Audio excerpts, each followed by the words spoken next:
Christian faith and fiction, inspirational reading suggestions, along with chats about the Christian faith. The following episode is an audio version of a video that I recorded for my YouTube channel, Christian Faith and Fiction. If you would like to watch the video rather than listen to the audio, you can do so by clicking the link in the show notes. Please do share your thoughts by commenting either on the video or on the relevant blog post, links in the show notes. Hi, it's Lou from Christian Faith and Fiction. Today I'm going to share with you some fiction books that I've been reading recently. I'm just going to put this down because it is quite heavy. I've been reading some mostly Christian fiction, some romance, contemporary romance, some historical fiction, some fantasy and some middle grade. So first of all, I have a couple of DNFs. The first one was The Rose and the Thistle by Laura Frantz. This one I was kind of enjoying. It's historical fiction, set kind of in Scotland, north of England.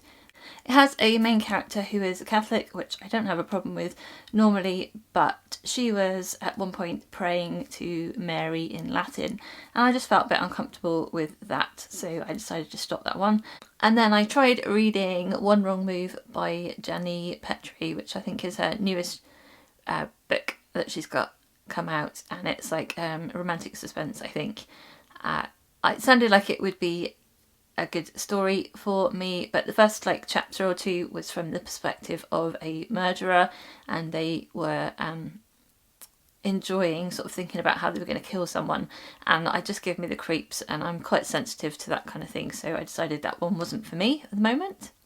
I don't know whether that continues through the rest of the book, because it then went into the perspective of the main characters at that point, but that's something to be aware of at the beginning. So I've been recording my thoughts as I've been going along, so let's have a look at the other books that I finished. I finished reading the second novella in this collection, A Season to Wed, and this one is by Rachel Hauck. It's called A Brush with Love, and it is a contemporary romance Christian novella. It is starring Ginger, who is a hair stylist. She has her own salon that she's taken on, and she's doing the hair for this big wedding from her somebody she knew from childhood at school, high school sweethearts, and she's doing the hair. Now, she got stood up when she was at high school by this guy called Tom, and he turns out to be the best man at this wedding. So he turns up at her hairstylist salon wanting a haircut, and she's not terribly impressed to see him. So it's like a second chance romance. There is reasons why he stood her up and left town and never spoke to her again. There are secrets about that. There are secrets about why Ginger, she has scars on her and feels like no one can ever love her or look at her like a beautiful bride. There are secrets about sort of how that came about. There was a lot going on. Considering it's only about 120 pages, something like that. There's a lot going on. There was a real faith journey as well.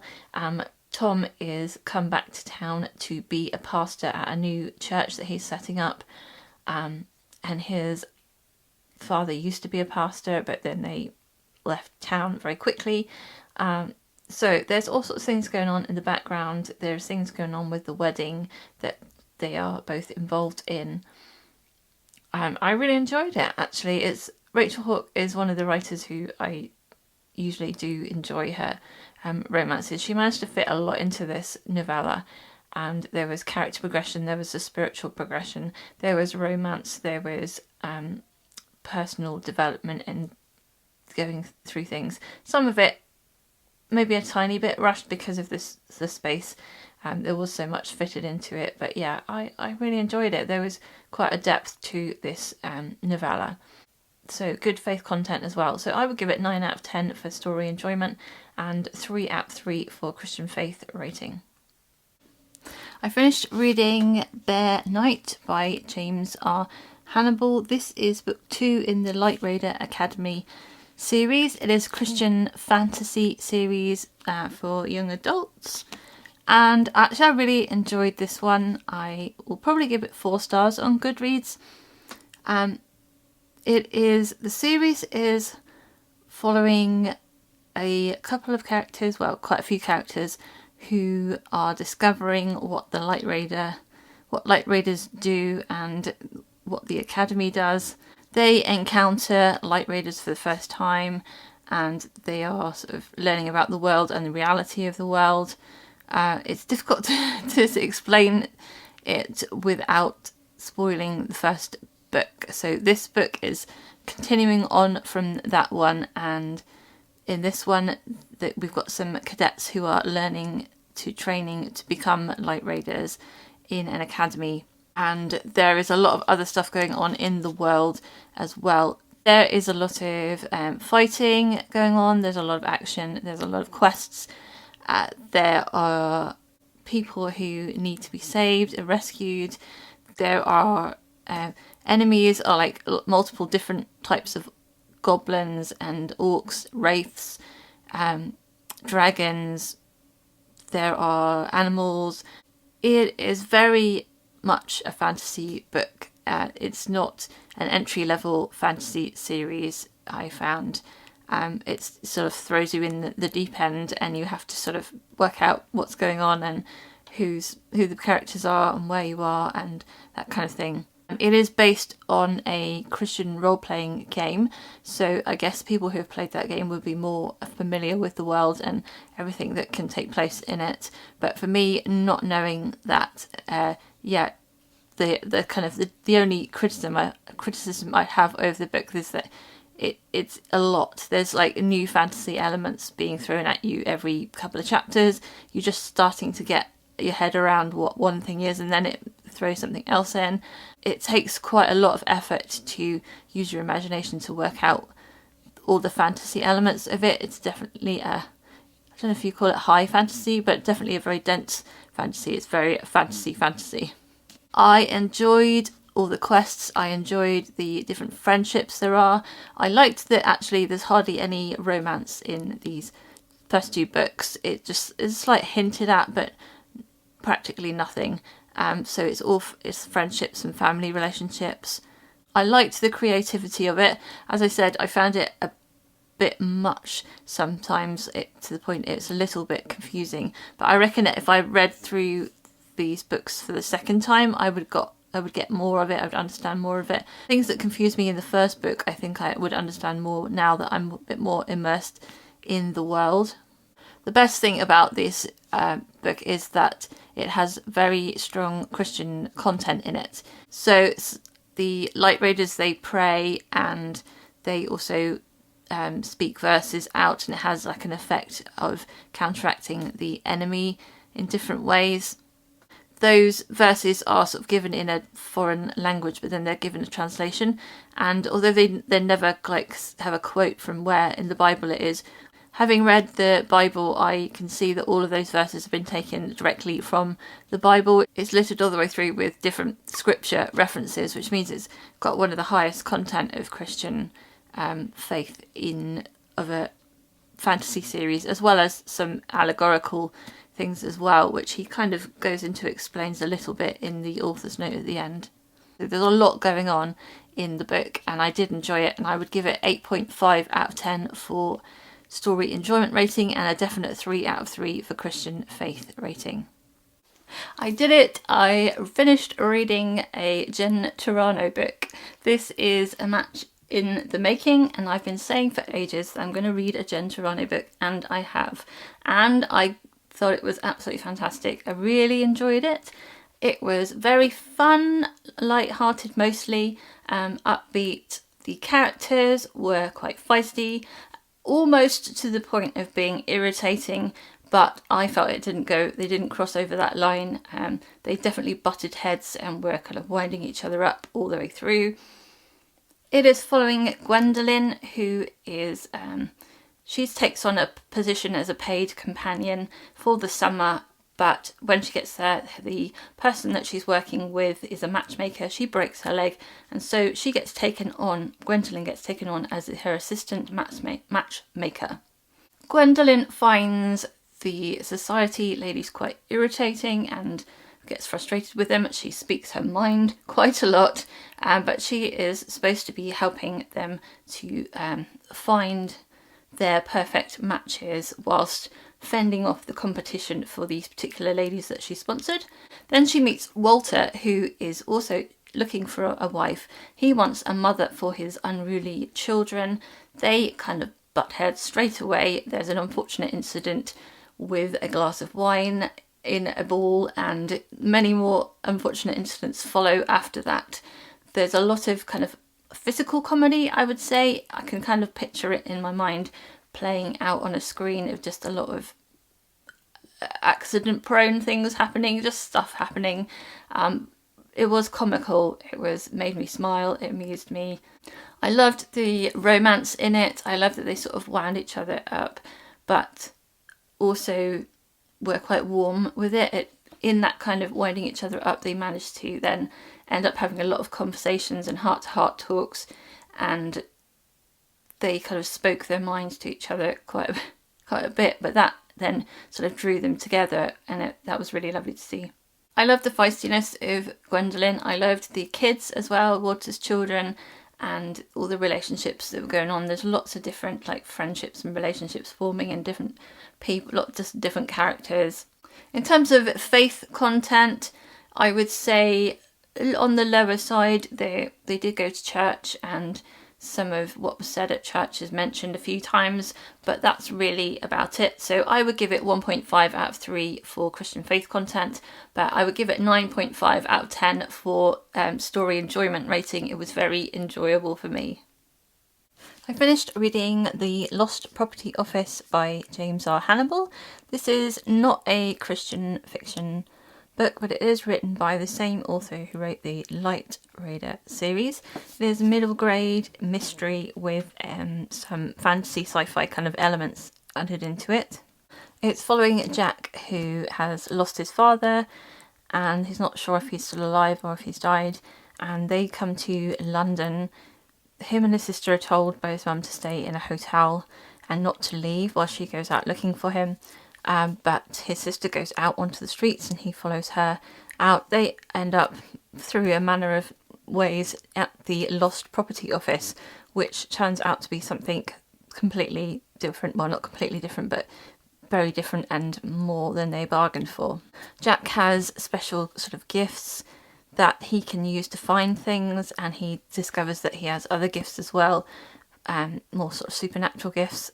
I enjoyed the creativity of this book. I liked the sort of fantasy aspects and the supernatural gifts that were used. I did sometimes think there was almost too much creative stuff being thrown at me, so that I did get confused occasionally.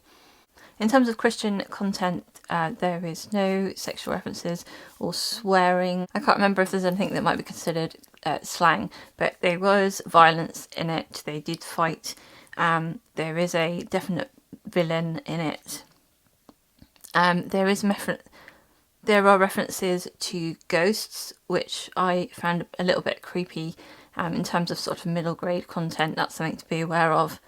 Because of the reference to ghosts, and it wasn't sort of explained as anything other than like the voices of dead people, I would give this probably -1 out of 3 for Christian faith rating, and I gave it 7 out of 10 for in story enjoyment. I've finished rereading On the Edge of the Dark Sea of Darkness by Andrew Peterson, which is the first book in the Wingfeather saga. And if you're not already familiar with this one, it is a middle grade Christian fantasy series. It is set in a sort of village area, and in this world, the world has basically been taken over by these kind of monster creatures called fangs. And the world for me always feels a bit like the Nazi-occupied Europe, where the Nazis had taken over, say, France or the Netherlands, and were kind of in charge and ruling, and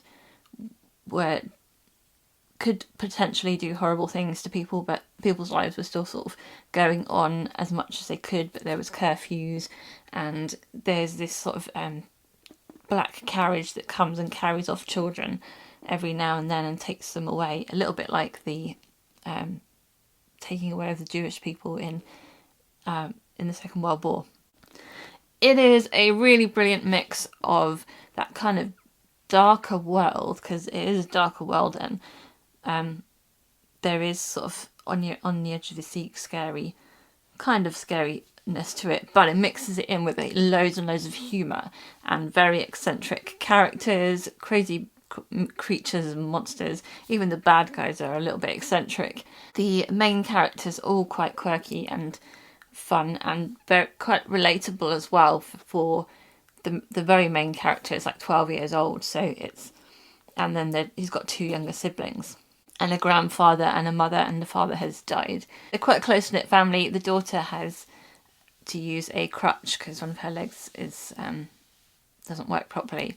Absolutely loved listening to it again. I listened to the audiobook this time and I wasn't sure how it would translate in, like, has footnotes and things in the book, but the footnotes on the audiobook, I laughed out loud at them. Just, it was so funny. I know humour is like very personal, so not everybody laughs at the same thing that I would, but yeah, just very silly, very eccentric, but also got that balance of the more darker world as well. So absolutely loved it. I need to continue with the series. I think I remember book 2 quite well from last year, so I need to read books 3 and 4 this year, hopefully. So I give it 10 out of 10 for this reread, and 1 out of 3 for Christian faith rating. There is like Christian faith parallels going on with like their the god they believe in is called the Maker, and there's like a mention of the equivalent of Adam and Eve, which I won't say because it just made me laugh, that one. But yeah, it's got sort of parallels with the Christian faith in this book. I think I remember there was a bit more in the second book of faith, but this one I would say 1 out of 3. I finished reading Serving Up a Sweetheart by Cheryl Wyatt. This is the last novella in this collection, A Season to Wed, which is 3 winter love stories. It is a Christian contemporary romance novella, and it is following Meadow, who is a caterer for weddings, and then right at the beginning of the book, her she cooks from home and her roof collapses in a storm and she can't use her kitchen, and a guy turns up who offers to help her, but he's someone she knew from school and he was involved in hurting her and was friends with bullies, people who bullied her and that, so she struggles to trust him even though he's now become a Christian. There was a great amount of Christian content in this book. That was my favourite thing about the story. I felt like there was a good amount of that in there. The romance I found a bit cheesy. It had some good inner kind of journey going on, but considering it's a novella, it did feel a bit rushed at times. I think it probably could have been a full-length novel with that sort of amount of journey that they went on. So yeah, it was okay in terms of story, good in terms of Christian faith. I give it 7 out of 10 for a enjoyment rating and 3 out of 3 for Christian faith content. I finished reading A Winter by the Sea by Julie Klassen. This is the second book in the On Devonshire Shores series. This is a series that's following 4 sisters and their mum, and they've moved to Sidmouth in Devon in the UK and on the south coast, which actually is 30 minutes drive away from me. So I'm very familiar with the area, and they are setting up a guest house because when their father died, their estate was entailed to somebody else, and so they were left needing to provide for themselves. So they moved in that first book to Sidmouth.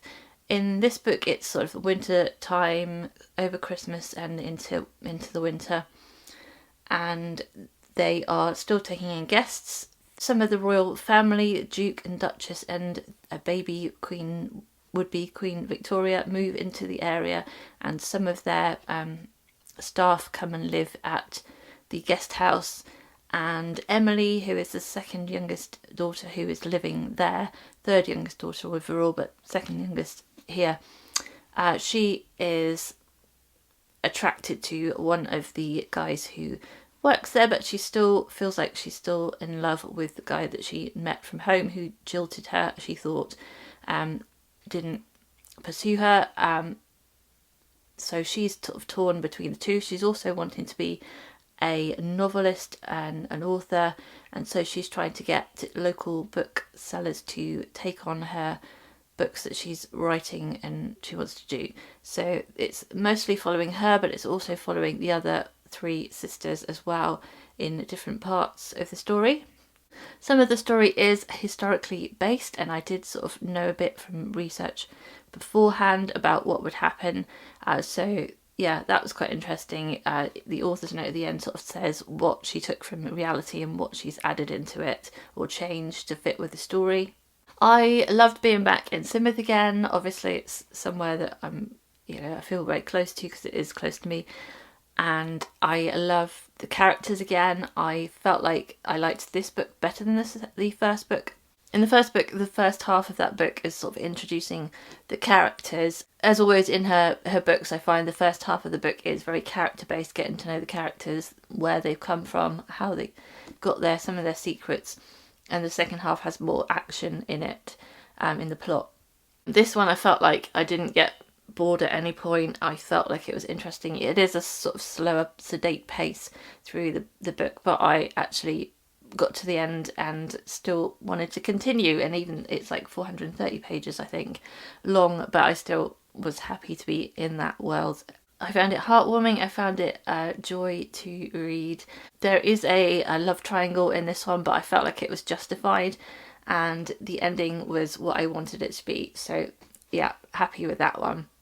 So I would give this book 9 out of 10 for story enjoyment rating and 2 out of 3 for Christian faith rating. The characters are obviously Christian and that is a part of it, but not the main plot. I finished reading A Cloak of Scarlet by Melanie Dickerson. This, I think, is book 5 in the Derricott Tales.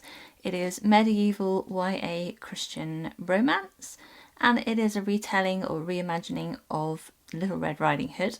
The story is following Violet, who goes to see her grandmother and finds that the local baron has been taking money from her as a kind of protection tax and has took all of her money away, and she gets really angry. She wants to do something about it.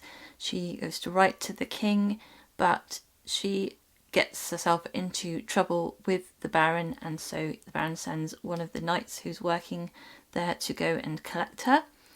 And so she meets Sir Merrick through that. It is a romance. It has action and it has quite a bit of faith content in there as well, which was good. I have sort of a mixed reaction to it. Some bits I really enjoyed and some bits I found quite cheesy. Some of the dialogue I found it's been written in a way that is quite formal and how somebody might imagine people in medieval times to talk. At times it made it seem sort of stilted and a bit unnatural, and so yeah, it seemed a bit sort of cheesy to me at times.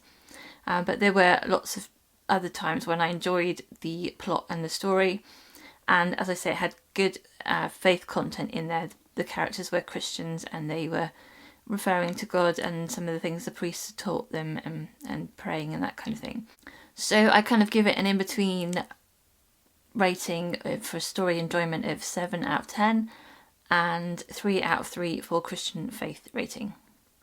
So those were the fiction books that I've read recently.